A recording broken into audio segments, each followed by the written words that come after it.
Komünist Partimizin genel merkezine hoş geldiniz. Bu özel günümüzde davetimize iştirak ettiğiniz için hepinize çok teşekkür ederim. Bu yıl partimiz ve Batı Trakya Türkleri için özel bir yıl. Çünkü bu yıl 13 Eylül'de Batı Trakya Türklerinin tek siyasi partisi olan Dostluk, Eşitlik ve Barış Partisi'nin 30. kuruluş yıl dönümü. Öncelikle bizlere bu kutlu mirası bırakan kahramanımız, liderimiz Doktor Sadık Ahmet'i rahmet, özlem ve büyük bir şükranla anıyorum. Ayrıca liderimiz Doktor Sadık Ahmet'le birlikte bu partinin kurulması için mücadele etmiş tüm kurucu üyelerimizi ve bütün soydaşlarımızı, çaba göstermiş tüm herkesi bir kez daha saygı ve sevgiyle anıyorum. Bugünkü basın toplantımızı kahramanımızın çalışma masasında yapmak istedim. Bizler için ondan kalan tüm her şeyin önemi ve değeri çok büyük. Büyük hayallerle kurduğu partisi bugün tam 30 yaşında.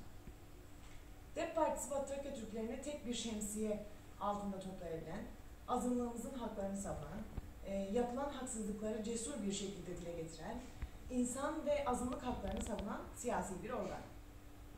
Kurulduğu tarihten bu yana ilkelerinden taviz vermeden azınlığımızın çıkarları için mücadele veren bir dava partisidir. Dostluk, Eşitlik ve Barış Partisi, 2014 ve 2019 yıllarında katıldığı Avrupa Parlamentosu seçimleriyle azınlığımızın yaşadığı her iki ilde de birinci parti olmayı başardı. İktidar olan partileri geride bırakarak haritayı kendi renklerimize boyadık. Böylece azınlığımızın sesini güçlü bir şekilde hem ülkemizde hem de dünyada duyurduk. DEP Partisi'nin 2014 ve 2019 yıllarında aldığı sonuçlar çok önemli. Aslında bu sonuçlar buradaki azınlığın partimize olan sadakatini, güvenini kanıtlar nitelikte. 30. yılımızı kutlarken bugünlere gelmemizin mimarı olan halkımıza, Batı Trakya Türklerine kocaman bir teşekkürü borç ederiz. Tüm zorluklara ve engellere rağmen halkımızın büyük desteğiyle partimiz büyük işler başardı. Özellikle 2010 yılından sonra Mustafa Ali Çavuş'un başkanlığıyla parti ciddi bir yol kat etti. Avrupa'da çok önemli yere sahip olan kuruluşlara üye olmayı başardık. EFA ve FUEN gibi. EFA ve FUEN üyeliklerimiz hem partimize hem azınlığımıza büyük katkılar sağladı. EFA sayesinde Avrupa Parlamentosu'nda birçok kez soru önergeleri sunmayı başardık. Avrupa'da sesimiz çok daha gür çıkmaya başladı. Partinin büyümesinden tabii rahatsız olanlar da vardı, rahatsız bir kesim de var. Yaptığımız açıklamalardan sonra genellikle bir karalama politikası izleniyor. Özellikle ulusal ve yerel Yunan basını biz gerçekleri söyledikçe, yapılan haksızlıkları dile getirdikçe bizi yasa dışıymışız gibi ilan etmeye çalışıyorlar. Her Türk'üz dediğimizde Türksen git Türkiye'de yaşa, burada yerin yok sloganlarıyla karşılaşıyoruz. Ancak biz bu ülkeye sonradan gelmedik. Hep buradaydık, hep de burada kalacağız. Hiç de bir yere gitmeye niyetimiz yok. Herkes gayet iyi biliyor ki DEP Partisi Yunanistan'ın resmi ve yasal tüzüklü bir siyasi partisi. Yapılan bu karalama politikalarına en büyük cevabımız her iki seçimde de aldığımız oylar. Gerçeklerden kaçmak veya gerçekleri çarpıtmak isteyenlere nacizane bir tavsiyem var. 2014 ve 2019 Avrupa Parlamentosu seçim sonuçlarına bakmalarını tavsiye ederim. Var olan sorunların üstüne örtmeye çalışanlar, bu bölgede her şeyin yolunda olduğunu, hiçbir sorun olmadığını yansıtmaya çalışanlar bu oy sonuçlarını çok iyi analiz etmelidirler. Ne yazık ki Batı Trakya Türklerinin sorunları büyük. Eğitim ve dini özelliğimiz hiçe sayılıyor. Bu bölgede Avrupa İnsan Hakları Mahkemesi'nin kararları uygulanmıyor. Ülkenin hoşuna gitmediği için dernek kapatılıyor. Derneğin ismi ülkenin hoşuna gitmediği için derneklerimiz kapatılıyor. İçerisinde Türk kelimesi olduğu için. Avrupa İnsan Hakları Mahkemesi'nin kararlarına rağmen. Ekonomik sorunlar bölgeyi ve insanımızı çok kötü etkiliyor. Yıllardan beri ülkenin ve Avrupa'nın en fakir bölgesiyiz. Bunun çok da tesadüfi olduğunu düşünmüyoruz açıkçası. Tüm bu sorunlarla mücadele etmeye devam edeceğiz. Batı Trakya Türklerinin sesi olmaya devam edeceğiz. Bu sorunların çözümü diyalogtan geçiyor ve biz bunu gayet iyi biliyoruz. Yok sayarak, görmezden gelerek hiçbir sorunu çözmek mümkün olmayacak. Bu ülkenin demokrasisine katkı sağlamayacak. Aksine diyalogtan uzak olduğumuz sürece ülke demokrasisi yara alacak. %3'lük baraj evet Ancak bu ülkede bizim gibi insan haklarına, insan özüne ve kimliğine saygı duyan insanlar var. Bu insanlarla güç birliği ve işbirliği yaparak meclise girmeyi hedefliyoruz. Dostluk, Eşitlik ve Barış Partisi kurulurken ben tam 4 yaşındaydım. Şu an bu partinin genel başkanıyım ve bununla gurur duyuyorum. Bu yıl 30 yaşındayız. 30. yılımız kutlu ve hayırlı olsun. Partimizin 30. yılı dolayısıyla bir dizi etkinlikler gerçekleştirmeyi düşünüyoruz. EFA'nın genel başkanı Sayın Lorena Lopez hanımefendi ile 13 Eylül tarihinde yayına girecek bir Zoom toplantısı yayınlayacağız. Bugün sizlerle buluştuk ve Allah nasip ederse 20 Eylül tarihinde halkımıza teşekkür babında bir halk konseri düzenleyeceğiz. Edip Akbayram konserimiz olacak. Tüm halkımızı şimdiden bu konsere davet ediyorum. Hepinize beni dinlediğiniz için teşekkür ediyorum. Eğer sorularınız varsa alabilirim. Sayın Başkan, bu konserle birlikte tabii nerede olduğu da buradan aktarabilirsek iyi olur. Konser öncesinde yine konuşmalar ve benzeri etkinlikler olacak mı? Müziğin haricinde. Hı hı. Konserimiz Yassıköy Futbol Sahası'nda olacak inşallah. Bu konseri Yassıköy'de yapmayı düşündük. Şu yüzden hem Rodop hem İskeçe'ye daha ortak bir bölge olması için, daha yakın olması için. Öncesinde tabii konuşma, yani ben bir açılış konuşması yapabilirim. Sonrasında da Edip Akbayram'ın güzel şarkılarıyla geceye devam etmeyi. İkinci soru olarak da şunu sorup sözümü başka arkadaşlara da vermek istiyorum. 30 yılı geride bıraktık. Dostluk, Eşitlik, Barış Partisi'nin gelecekteki hedefleri nelerdir? Bunlardan da biraz bahsedebilir miyiz?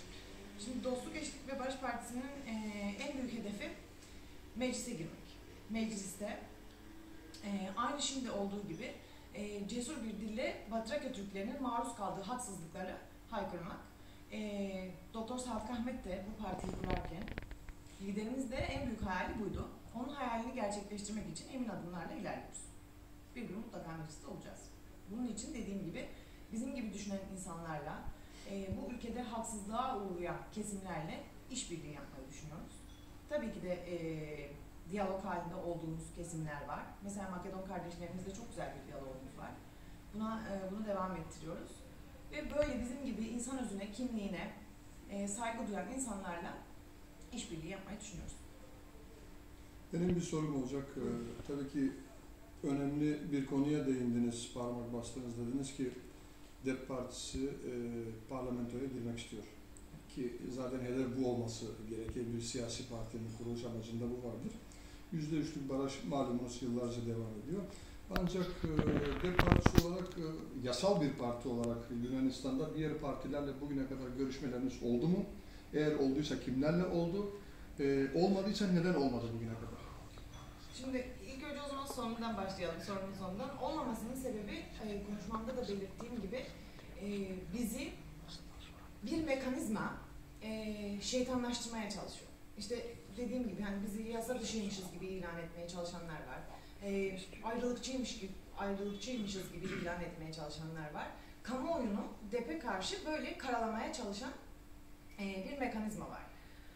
Ancak bizler kendimizi bizim gibi düşünen insanlara anlatarak, bunun böyle olmadığını anlatarak, zaten bu insanlar belirli bir süreden sonra öyle olmadığını anlıyorlar. Bunu bilen büyük bir kitle var gerçekten. Bunlarla görüşmelerimiz oldu. Mesela Gökkuşağı Partisi ile görüştük. Görüşmelerimiz hala devam ediyor. Ama işte bu dediğiniz bu büyük partilerde mesela. Komünist Partisi, Kinal, MERA, Yeşiller Partisi. Şimdiye kadar herhangi bir görüşmemiz olmadı. Baş talepte bulundunuz mu veya kabul mü etmediler? Bu partilerle görüşmek için biz de herhangi bir talepte bulunmadık bugüne kadar. Ama böyle bir görüşme de gerçekleştirilmedi. Ama tabii ki de bizim kapımız bize saygı duyan, bizi anlayabilen bütün herkese açık. Peki bugüne kadar olmadı, bundan sonra olacak anlamına gelmez. Hayır.